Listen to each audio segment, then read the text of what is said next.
So where we at? All right, so welcome to the No Name Podcast.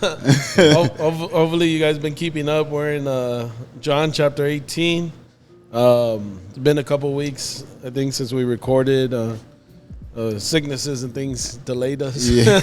And when we don't record or something, it's not that we finished with a podcast sometimes because sickness come in or one of us is not around. So, that's the only reason. So don't think we're stopping them. No. Definitely encourage you to still pass it around.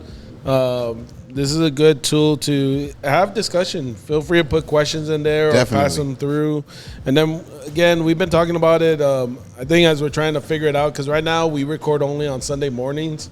Once we get into a little bit more stable schedule, we'll figure out bringing in some guests and stuff like that, just because it's been hard to bring in guests because we record right before the service. It's pretty early, so but we'll work that through and bring some guests in and kind of go through there.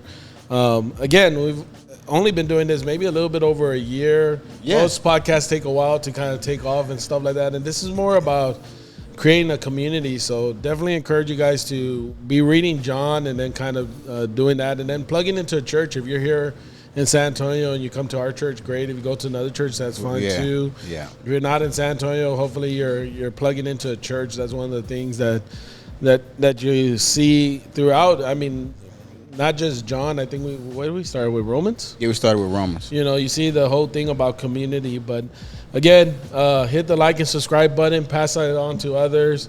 And John chapter 18. So we're getting towards the meat. I wouldn't say the meat, but we're getting towards the point of the crucifixion, the last days or hours of Jesus' life. Yeah. And it opens up with his arrest. And I will say, John doesn't give all the details that you find in some of the other Gospels, but it gives certain details here as well that you don't find in other Gospels. You don't see the prayer in Gethsemane in John like you do in some of the other ones. Yeah, no. But you see what's taking on here. Like, I don't know if anyone wants to start off somewhere. I don't know, man. Because it was pretty. I think, this is a good chapter because as Christians, sometimes when we get saved, we're born again, we're brand new Christians. We think that everything's gonna be fine. We're all gonna love each other and nobody's gonna betray you or anything. But it shows us that no matter what, Christian or non-Christian, betrayal will always be part of humanity. Yeah. Part of our life. Yeah. People are gonna betray you. Yeah. And then this is where we see the betrayal that happens to Jesus. So I mean, if you're a Christian, and like I said, even non-Christian, there's gonna be times that people will betray you. It can only happen one time. It can happen a lot of times. Mm-hmm. Yeah. And if you're not on guard of that, because Jesus was on guard. He knew what was going to happen to him, Well, it had to happen. Right, yeah, but he knew when they were coming. Yeah. He prepared himself. Well, when you don't prepare yourself, it's going to hit you hard.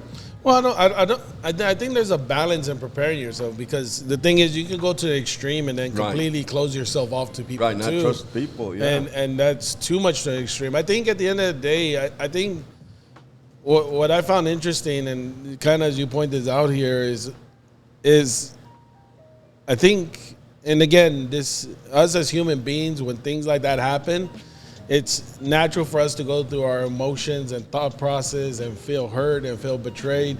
And I think Jesus felt the same thing, but I also think this is where it takes a Christ-like mindset, which we're going to fail at most times, and that you don't see him angry with Judas. Like, I don't know, maybe the Bible, they don't go into that detail. But I don't think he was, though. I don't think he was. But even the disciples, if you look at this chapter here, like, when Peter goes to cut someone's ear, it's not Judas. He cuts a guard's ear. Of the temple, a temple guard's ear. Yeah. So again, I don't know. Like, you would have thought maybe they were in a state of shock of what was going on. They didn't really fully comprehend the whole thing that was going on. They knew Jesus was a wanted man. I mean, his claims is what got him into this thing, right? Is his claim of being the Messiah, because like what we've talked about throughout the chapters is he progressively starts making that claim. Like in the beginning, it was more focused on the relationship, right, the calling. It wasn't his time yet, and then when it's his time, he starts boldly making that claim that he is the Messiah. We see it in the reading of the temple. We see it in several different areas where he proclaims who he is. Like he's giving the confirmation of his divinity and who he is. And so you know it's only a matter of time that the temple is going to come and the hierarchy of that time is going to come and attack him. They already wanted him dead. Yeah. What I find interesting is the details that they give in this, because if you take a step back and you look at this, I'm thinking of the first century church. In the first century church, as they're reading this, they can go back in their archives and they can find some of these people. Like they name the man whose ear gets cut off. Yep. Yeah. They name the people who are taking them in. Like there's details here, because a lot of times people claim Jesus wasn't real or these stories are made up. Yet, if it was true, you would see a very vague story. Yet here in the writing, they're throwing names out. What's interesting is this: it seemed Jesus would come to Gethsemane a lot to pray.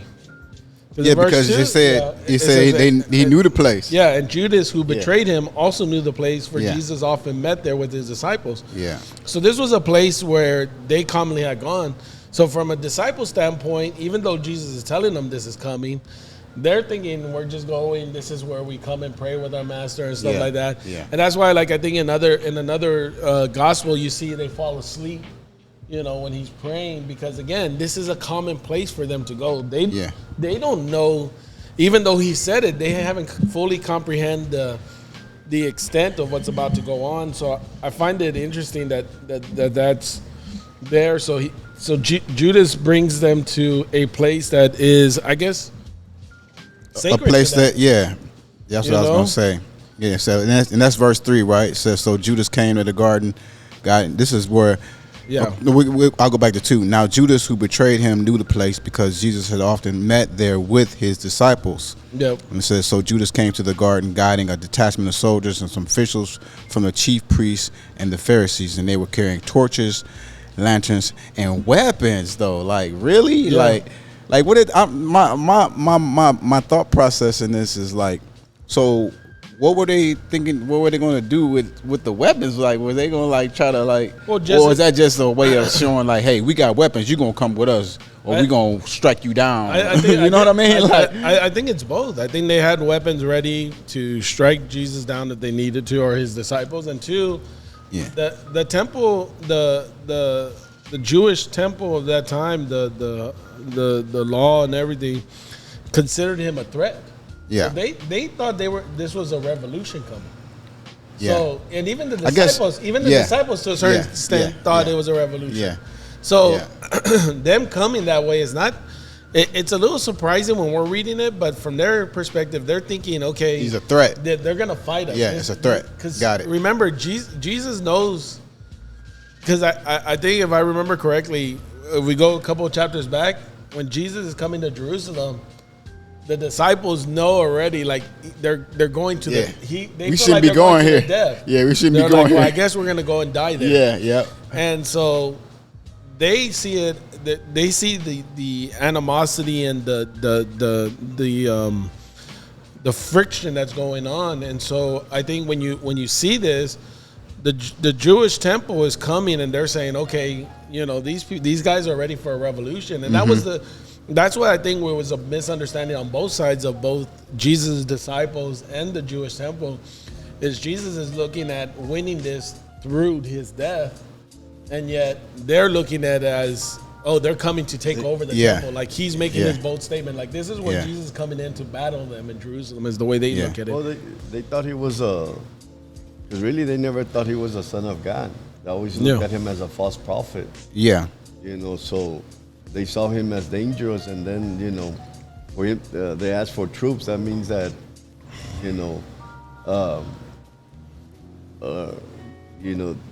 they knew he had a great following. So they tried to take him.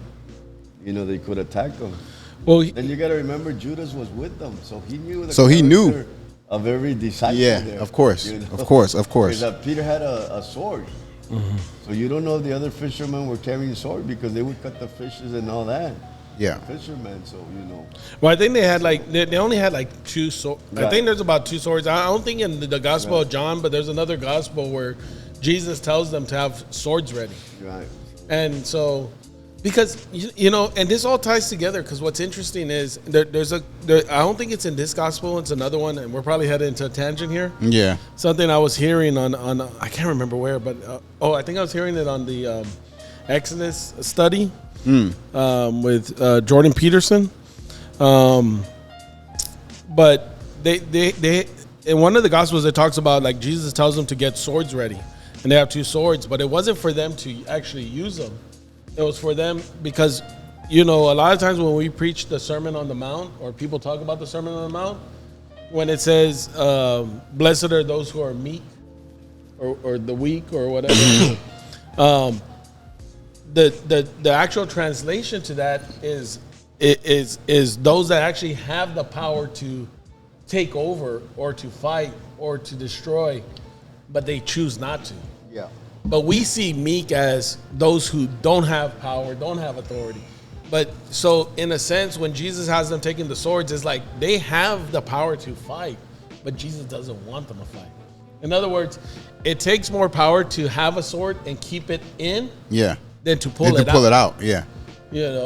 And so you kind of see that here. Jesus is not fighting them because here's the beauty of where you see when you read it, there's a weirdness in this story. Yeah. That you'll see the divinity of Christ and his power, but yet he's giving himself up. And I think verse 5, sometimes we read over this quickly and don't catch it. Or maybe I just didn't catch it. Yeah. Verse 5 says, then they answered him, he asked them, who are you seeking? And in verse 5 he says, they answered him, Jesus of Nazareth. Jesus said to them, I am he. And Judas, who betrayed him, also stood with them. Verse 6. Now, this is what got me. Now, when he said to them, I am he, they drew back and fell to the ground. Right. So they must have knew something. Well, some kind of, you know what I'm saying? Like they had to know that. I think when he said, I am he, again, this goes back to echoing. I am. Okay. This goes back to echoing to the Moses and what we've been talking about, the 7 I ams. Yeah. He's making a bold statement, and I think even though they don't believe he's who he is, the natural power of his divinity. Right, because they fell. They said they fell to the ground, bro. And look, and he has to bring them out of it because it is not for them to give up.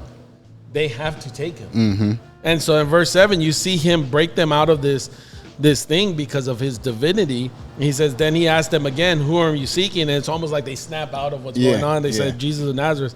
And Jesus answered, I have told you that I am he. Therefore, if you seek me, let these go their way. Right. That the saying might be fulfilled, which he spoke. Like they don't got nothing to do with it. You looking for me. I have lost none. Yeah, right. And so you see he shakes them out of this thing because, again, you're dealing with, you're not dealing with the normal man. You're dealing with God. This is God in the flesh, right? So there's still a divinity. And remember, we talked about like when you're in the presence of God, when you're seeking him, there's this natural truth that comes out of us. Mm-hmm. And I think the same thing happens with Jesus at times where just being in his presence because of who he is, truth has to come out. Yeah.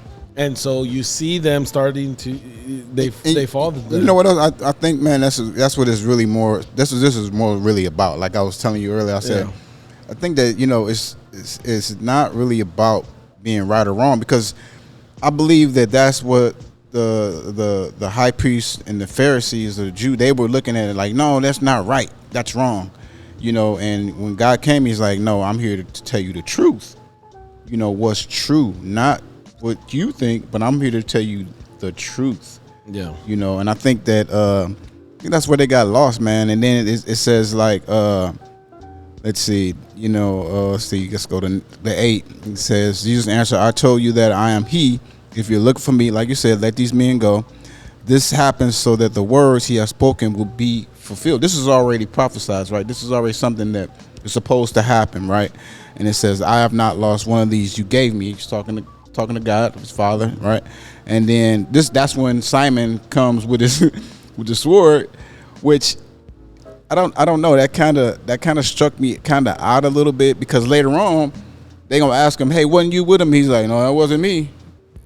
He's like, no, I saw you with them. No, that wasn't me. Well, I think, you know what I mean? Like he wanna like, all right, let's go to war. Boom, boom, boom. And then like when they take him and go talk to him, and then he outside and you talk with this woman, and he's like, no, that wasn't me. Well, I think you got to put yourself into Peter's shoes, right? So again, I think all the disciples, because it says 2 of the disciples followed. Yeah. Right? One that the temple knew, and then Peter. So the assumption, my assumption is John, because John's writing this. Okay. So it says 2 of the, and John was there at the crucifixion. He was the only disciple to be there at the crucifixion. But you see this. And everyone else took off because, again, they had a concept of who Jesus was. And if you're going to read in the other Gospels that when they go to the garden, when they're going in, Jesus tells them to take 2 swords. And so their concept is, again, Jesus is coming to take over the Roman Empire, even though he's told them otherwise. That's their thought process. Mm-hmm. And I think that's one of the things, like to me, is a theme that shouts out throughout the Gospels and stuff, is we have to break out of our concept of who we think God is and get to know God. Yeah. Because a lot of times we'll have a concept of who Christ is and who God is, and a lot of times it's through preachings, hearing, different doctrines, different things. But all those things are to lead us to have a relationship with him, to get to know him. Because if we don't get to know him, you can have secondhand information, but never really have that personal relationship with him. Yeah. And the reason I say this with Peter is because, again, when Peter cuts his ear, he takes it and he cuts the high priest servant's ear off. Yeah. Jesus is like, put that sword away, man. What are you doing? And I think that's what I think sends Peter also into a spiral. Yeah, because he's like, wait, what? You're right. Yeah, because he tells him in verse 11, says, so Jesus said to Peter, put your sword into the sheath. Shall I not drink the cup which my Father has given me? Yeah. So he's almost correcting him. So and he is correcting him. I would say he is. And here's the thing. Like, when you think you're doing something right and then you get corrected, it's discouraging. I was going to say, it becomes discouraging. For him, he's thinking, oh, I'm fighting for Jesus, and Jesus is telling me, no, you're doing the wrong thing. And so I think you see Peter, but again, I think this is something, and I was thinking about this morning as I was driving in, is, to me, that there's a correlation to salvation to a certain extent that sometimes we don't always understand.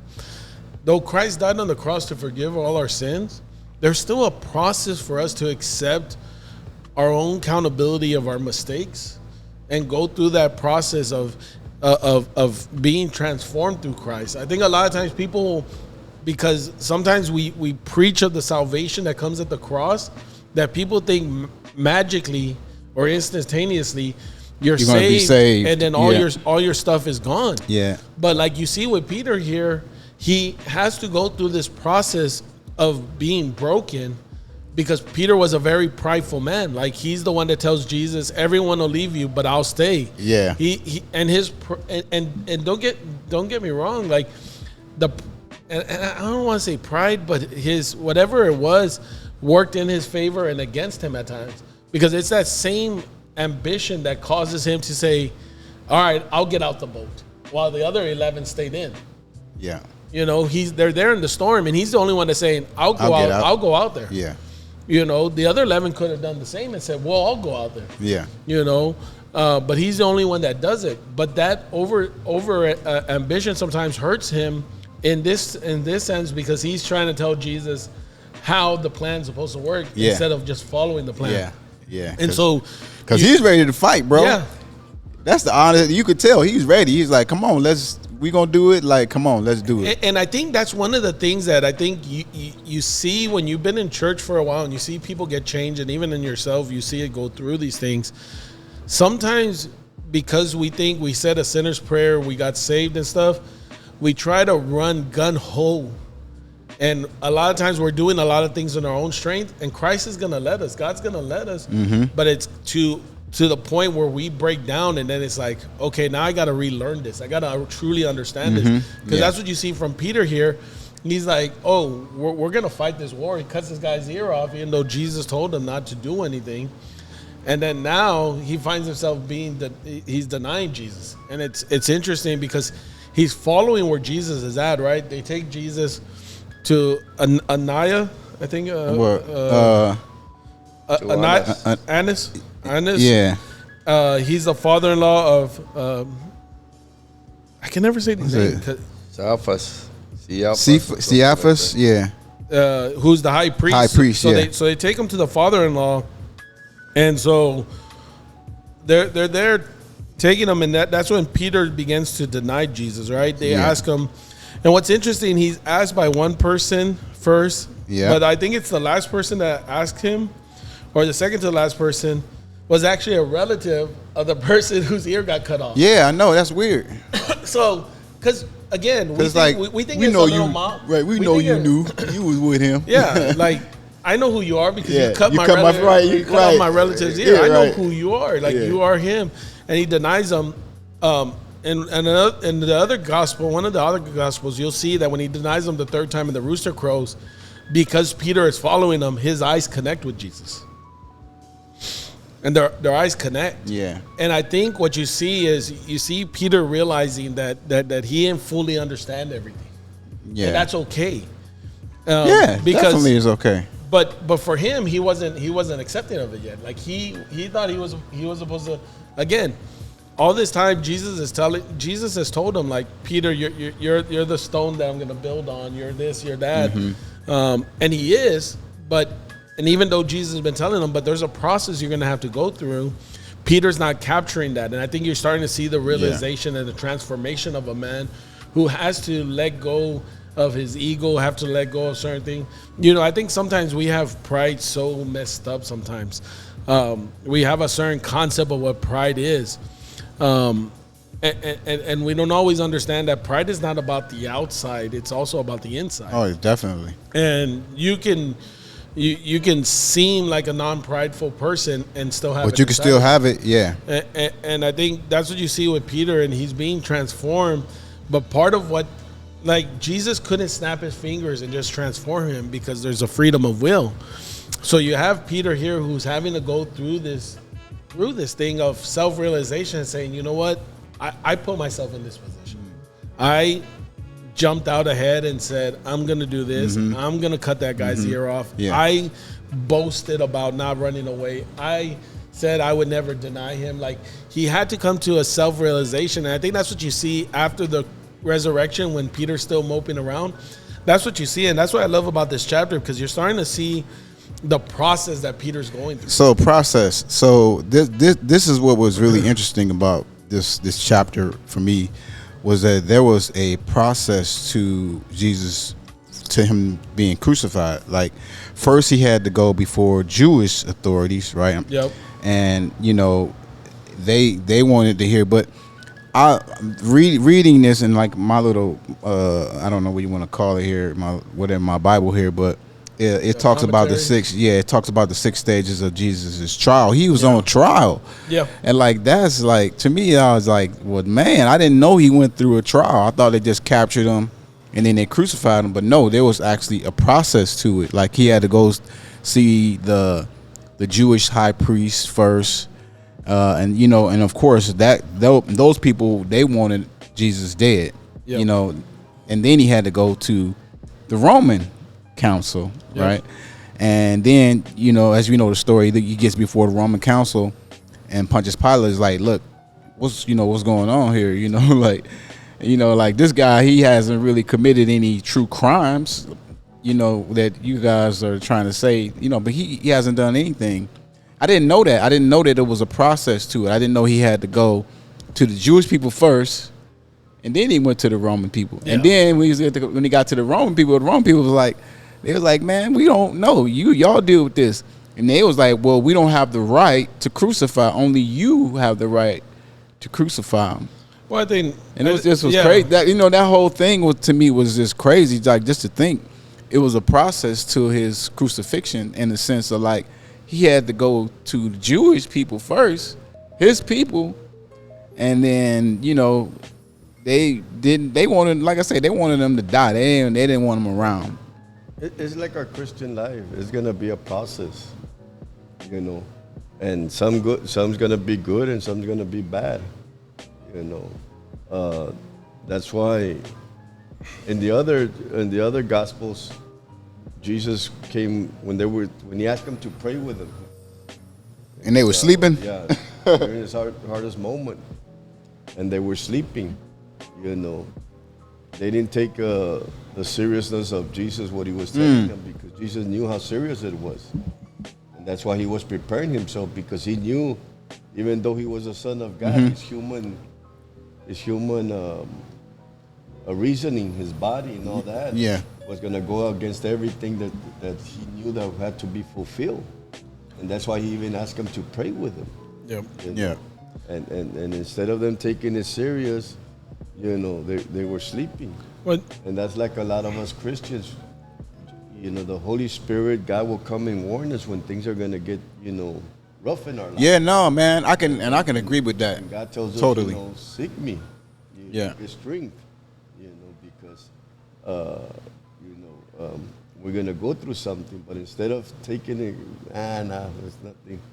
And then when it happens, we act like Peter. Take out the sword and start whipping ears and cutting people off, Yeah. Because when he said the I am, and they fell on their knees, that was the presence of God, the holies of holies. Oh, definitely. And to this day, we can get into the holies of holies. We can allow God's Holy Spirit to move, It's just that we have to really get into it, And most people don't. They concentrate on everything else, And instead of getting strength, because, like Tony said, he had to snap them out. Because if they would have stayed in the holies of holies, in the presence of God. And Jesus said, no. You guys got to do what you guys got to do, what you guys came in to do here. Yeah. Well, yeah. We have to realize that Christian life ain't going to be perfect. We're going to go through things, just like Jesus went through things. Yeah. And even they took him to Annas first. Because they wanted to make sure that they had a case strong. Yeah, right. They took him before the council. And Annas, questioned him.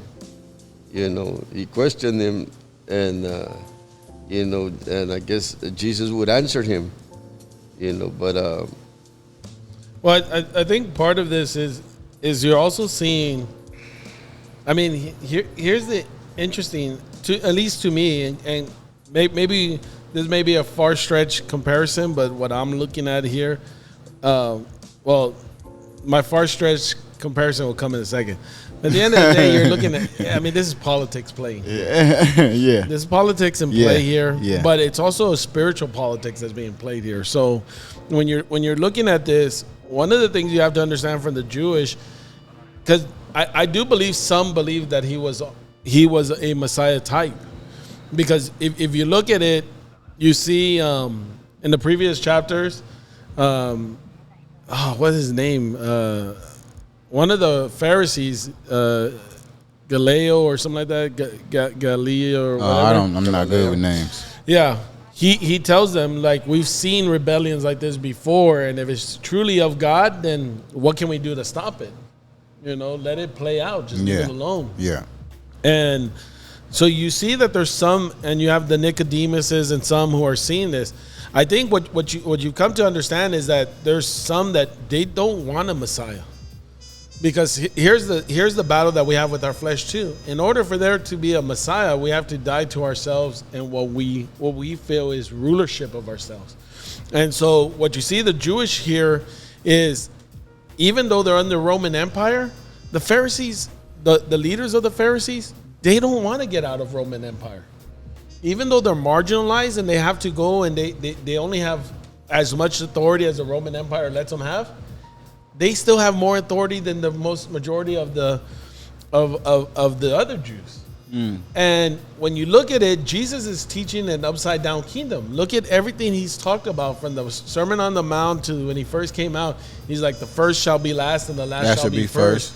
He's like, if you want to be a leader in the kingdom, you got to be a servant first. He's teaching an upside down kingdom. In other words, he's telling them like all of your authority means nothing. And if you're a person that has that authority, it's not something you like. And so that's something that we see in ourselves too when we're coming to Christianity. Like, though we have the freedom of will, we have to be willing to give up that freedom of will to serve God. We have to be willing to choose him and say, you know better than I do. Gotcha. And so you see the Jews battling with this because even though, like ourselves, in our own sin, we are marginalized. We think we're in control, but our sin's actually controlling us. Our desires, our lust, or whatever you want to fill in the blank with is controlling us. But we rather have the thought that we're in control instead of willingly know that we have to give control up. And you see the same thing here with the Jews. They rather at least assume that they have a marginal concept of freedom instead of having the freedom that Christ is coming. And so you see a battle there. And so you see that on trial because if Jesus truly is the Messiah, and their concept of the Messiah is that he's going to save them from the Roman Empire, right? They don't want him to save them from the Roman Empire. They don't want him. That's why you see in verse 14 where it says, now it was Caiaphas who advised the Jews that it was expedient that one man should die for the people.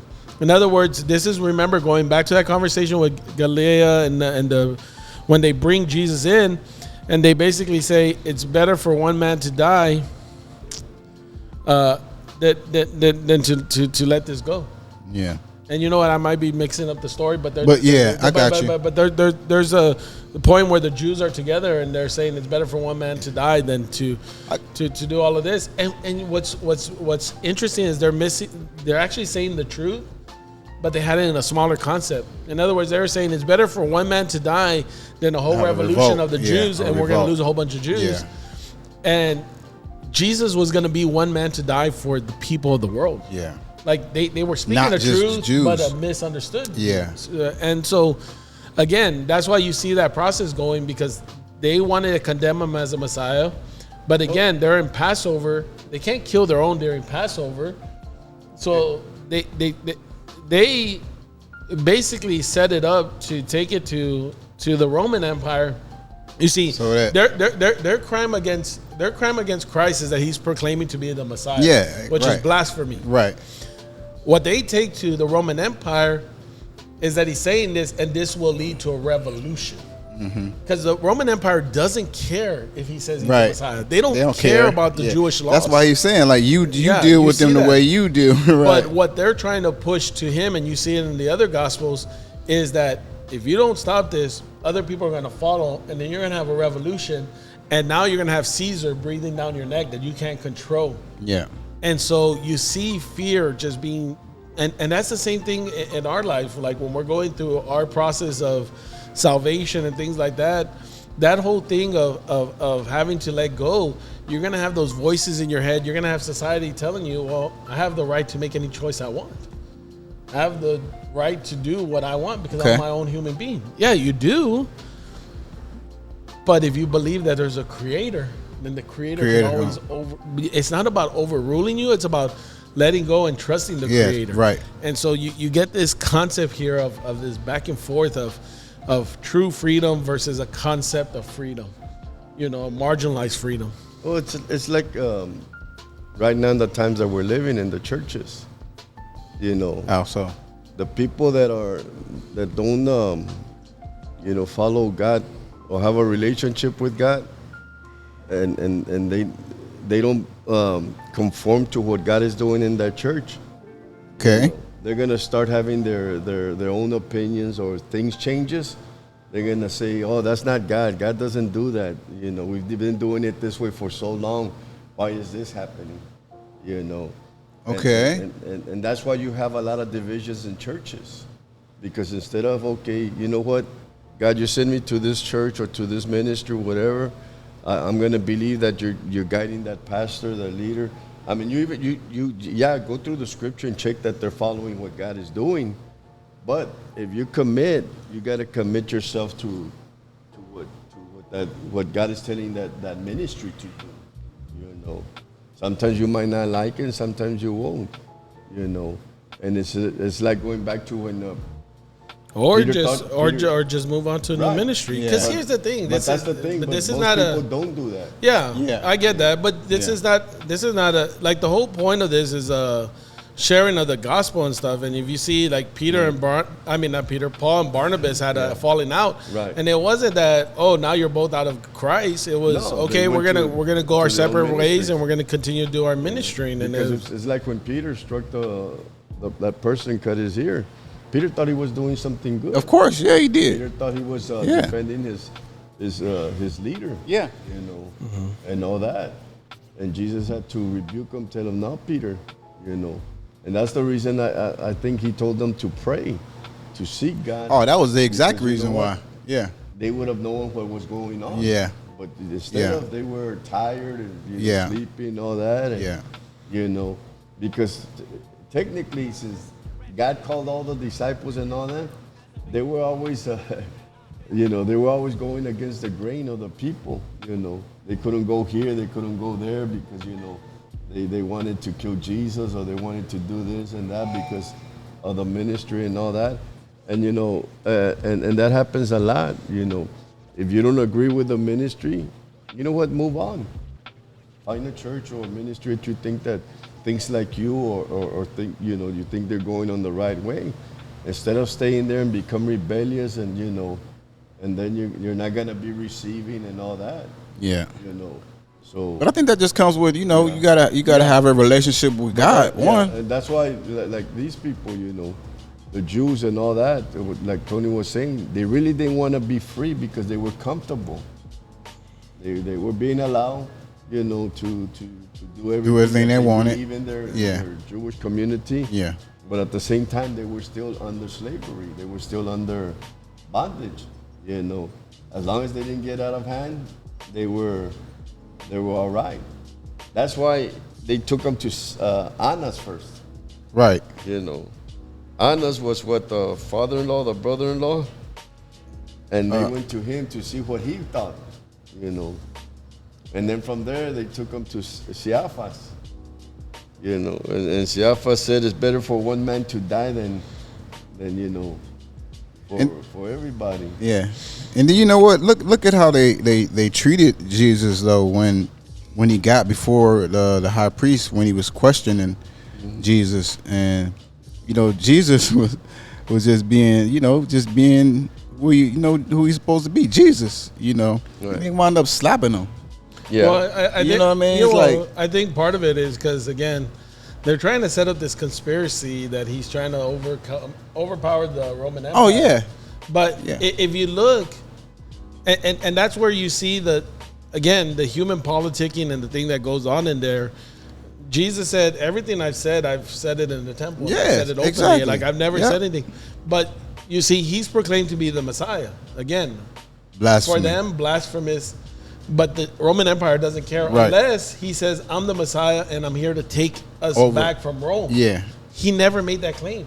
I mean, you got to remember, even at a point when they ask him, again, which was a setup, we have to pay we have to pay to the Jewish temple, and you got to pay to Caesar. And again, he doesn't say, no, don't pay Caesar. He says, give to Caesar what is Caesar and give to God what is God. Mm-hmm. And you see him towing this line because he wasn't here to battle the Roman Empire. But the Jews, in order to get the Roman Empire going, they had to create a conspiracy that he was trying to fight the Roman Empire. So you see them trying to get him to say, I'm the Messiah and I'm here to set everyone free. Yeah. Because again, it's interesting. If you go to the story of Moses, that's where you see the battle there, right? You see Moses at one point asking for his people to be set free. Then he's just asking for the people to go outside to just worship God for a few days. You're asking them to just go outside and worship God for a few days is one thing, because you're just saying, I'm just going there and I'm coming back. You're not freeing the slaves. Mm-hmm. But the moment you ask to let my people go and be free, right? Well, now that's a problem. Now it's a problem for for the Egyptians because this is their labor. Yeah. And it's the same thing you see with the Roman Empire. You see that kind of thing. So they're trying to get Jesus to say that, and Jesus is like, "I've said what I've said. Right. I'm not hiding Exactly. anything." But they figure if they can get him to slip up and say, "Yeah, I'm here to set the people free," then now they have a case to take to the Roman Empire. And again, that's why, like what you'll see in the other Gospels, when they take Jesus to Pilate, and Pilate says, "I see nothing wrong, right. but I let a criminal go free." Yeah. It's again. They're pressuring Pilate and them to basically say, if you let Jesus live, there's going to be riots and you're going to be blamed for it. But if you crucify him, you'll have the loyalty of the Jews because we're the leader of the Jews. Yeah. So you see this whole conspiracy and things going on there, where Jesus is more focused on being the Messiah of the world, and they're trying to create a thing to squash him, because again, the thing is. I think there's two things playing here. One, they didn't want to kill their own and be blamed. And then two, there's prophecy also, because Jesus says this later on. Or John says it. There's prophecy that needs to be fulfilled, that he's not killed by the Jewish hands, but he's killed by other hands. If you look at verse 35 where Pilate answered, "Am I a Jew?" He said, "Your own nation and the chief priests have delivered you to me. What have you done?" Yeah. And he could not understand, man, what's going on? Yeah. Yeah. You must have done something, real bad that they want you dead. Yeah. So, because he told him, "I'm not a Jew, so I don't understand what's going on with all this circumstances that you guys." But they brought him to me, and so he's got to deal with the problem. The thing is, we're all gonna go through something, And like Peter, that's when the cock crowed 3 times to let him realize what Jesus had told him, what was going to happen. Because Jesus told him, "You will deny me 3 times." And the cock will crow when it happens to remind them that, you know what, man, you're right. Well, yeah, and I think this is where you see Jesus. This is why Pilate couldn't do it, because he was not threatening the Roman Empire. If you go to 36, it says, Jesus answered them, "My kingdom is not of this world. If my kingdom were of this world, my servant would fight so that I should not be delivered to the Jews. But now my kingdom is not from here." And so Pilate therefore said to him, "Are you a king then?" And Jesus said, "You say rightly that I am a king. For this cause I was born, and for this cause I have come into the world, that I should bear witness to the truth. Everyone who is of the truth hears my voice." And so here's the thing. Truth is the key word. Truth is what he's come for. Yeah. Pilate doesn't understand what the hell Jesus is talking about. Yeah. But what he gathers from Jesus' statement is he's not a threat. Yeah. Because he said, if my kingdom was of this world, then my servants would be fighting. But who's here fighting? No one's fighting. Nobody fighting, right. And so that's why Pilate goes back and says, "I see nothing wrong with this man." Because if Jesus had said, "Yes, I am the king, and I'm gonna fight you for this," and made threatening. Oh yeah. Okay, now that's different. Now it's different. Yeah, right. Exactly. But you see him coming, and I think that's the same thing in our lives a lot of times too, in correlation to all of this, is that when Jesus comes to us, Jesus is here to bring us to truth.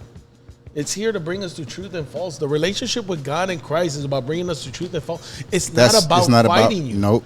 And a lot of times we think Jesus is trying to fight us. Yeah. Oh, he's trying to correct everything I've done wrong. Oh, he's trying to do this. No, he's bringing you to the truth to make you realize, you know what? The decisions you're making are leading you down this path. Yeah. The reason you feel the way you feel, the way Peter felt, was because of decisions he made. He chose to deny Christ. Yeah. He chose to cut a man's ear off. He chose to not listen to the full truth. And Jesus was bringing Peter to a truth, just like he was bringing the Jews, even the Pharisees. He's bringing them to a truth that they really didn't want a Messiah. They didn't want to be saved, because for them, they'd rather have the power that they had and the limited freedom they had than to lose it all.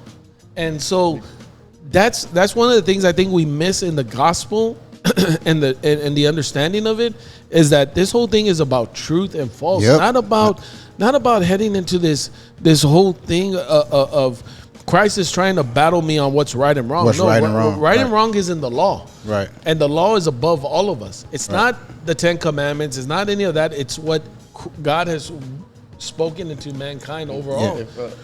Because if you look on 38, Pilate said to him, what is? Yep, that's exactly what I was about to say. And when he said this, he went out again to the Jews and said to them, I find no you fault in right, him at all. yeah. Right. He's like this.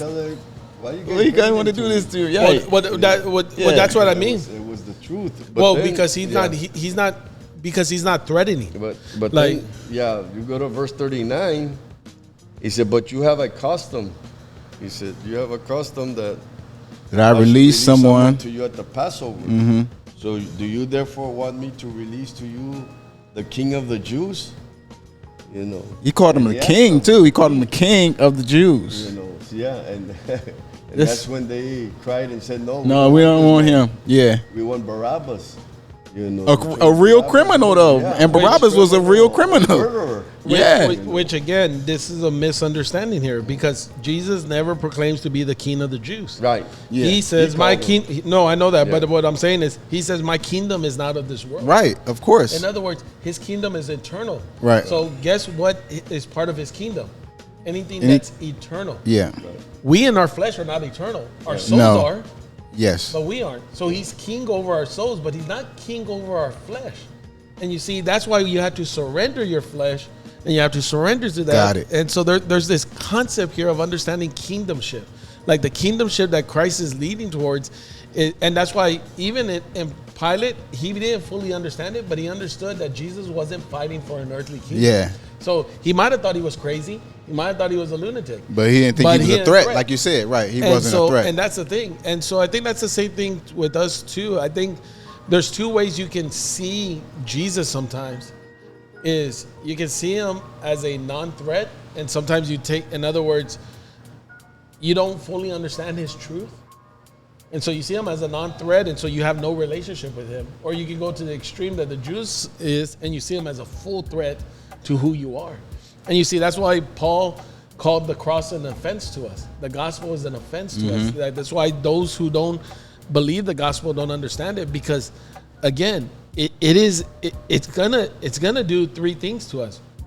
It's either gonna cause us to deny it, cause us to fight it, or cause us to accept it.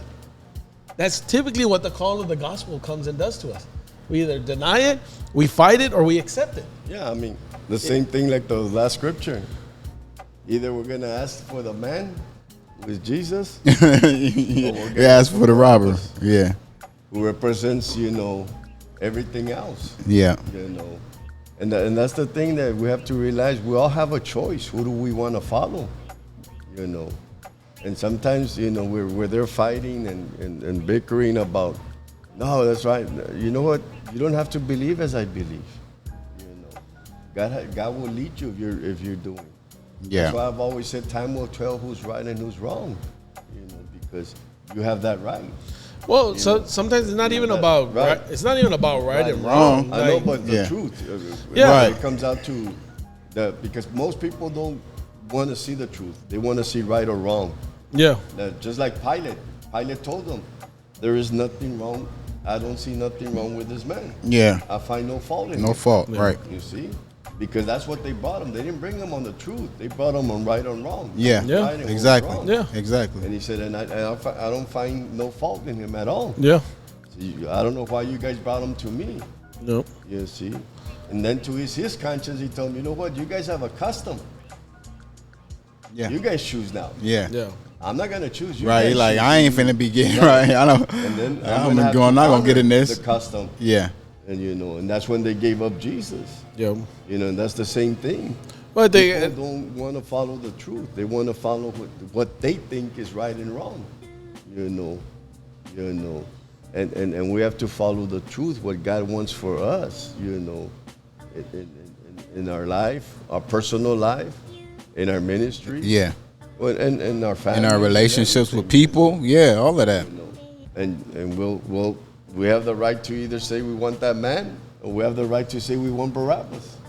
We want the other things. We want this and that. Yeah. Yeah. Yeah. Well, I think when you look, and again, not all the Jews voted. So again, that's why I think when you come to the gospel, there's three responses to the gospel. You completely deny it or ignore it or act like it doesn't exist. You reject it and fight against it, or you accept it. Like there's no really middle ground in all of those. Like if you're denying it doesn't exist, or you're in denial of it, you may that's where you go to the extreme of saying there's no God, there's no such thing as salvation, there's no thing as Christ. If you're fighting against it, in other words, you're trying to make Christ to who you want him to be. You're trying to make God who you want him to be because it's easier that way. And that's what you see from the Jews. They're fighting him. They believe in a Messiah. They believe in God. But they're fighting the concept of it because it didn't align to their lifestyle. Right. And then you have the acceptance of it, and what they believe, which is the disciples who are still going through it. Like they're trying to process. It. Right. And you have some of the disciples who are fighting it. Peter, majority of them were fighting it still. Because they accepted he was the Messiah, but they didn't accept it in the way he wanted. You don't see that until Acts and afterwards when they start coming through. And I think, too, that the last chapter, here it teaches us that sometimes you're going to stand alone when you stand on the truth. See? Because people want to follow right or wrong. But when you stand on the truth, not everybody's going to stand with you. You know, because they don't understand what the truth is. Just like Jesus here practically was alone. You know, with all the accusers, with everybody that was around him. You know, but he knew what his plan was. He knew what the vision was that God had for him. Yeah. Or God's plan in his life, and that's all we can have. Yeah. Well, with that, that's chapter 18. So hopefully you guys, you have any questions, feedback, feel free to throw it into the comments. We'll be coming back with chapter 19 here. We have our yard sale coming up this Saturday. Okay. We need volunteers. We start at 7. If you can volunteer an hour, 2 hours, or usually we go to 1 or 2. You want to stay the whole day. If you want to bring donations of clothing, we accept that. It'll be this Saturday, which is what? 9th? Not this 9th. Saturday. This Saturday the 9th? Yeah. Okay. This Saturday. And then the following Saturday, they'll start up Saturday prayer. And from 9 to, I think, is it from 9 or to 9? Yeah, I think it's 9. Yeah, I think it's 9 to 10 here at the church. And then we'll put it in the description. Yeah, and then we'll be having a men's fellowship the following one. The 23rd. 23rd. So if you're in San Antonio and you want to come to a men's breakfast fellowship, it's Saturday the 23rd at 9 o'clock. So encourage you guys to participate, be part of things. And if you're not even in our area or you go to another church, participate in your church, build a community, get involved. That's it. God bless.